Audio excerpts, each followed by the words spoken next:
आसला मनुष्यर कन्या केतर सीमा केते केते हमर 20 हर्ट्ज रु 20,000 हर्ट्ज पर्यंत जदि कौन सी ध्वनिर तीक्ष्णता उच्च हुए तार गुण तार कंपनर गुण कौन होता है तार कंपनर गुण कौन होता है अधिक कंपनांक एटा तुमको कहैतला जे कंपनांक डायरेक्टली प्रोपोर्शनल टू ध्वनि ए जिनसला कहुई मनीष शरीर में ध्वनि उत्पादन पाई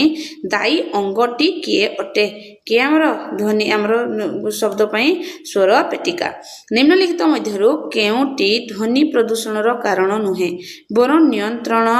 रे सहाय्य करिथाय नियंत्रण रे के सहाय्य करे गछ लगाइबा आ ई तीनटा जाक कारक होइथांती ध्वनिर प्राबल्य कंपनर केउ वैशिष्ट्य उपरे प्रत्यक्ष भाव निर्भरशील होइथांती काबरे आयन उपरे ए विषय समस्त प्रश्नर उत्तर जानिबा पई डिस्क्रिप्शन रे देथिबा लिंक उपरे क्लिक करंतु आ समस्त प्रश्नर उत्तर जानंतु।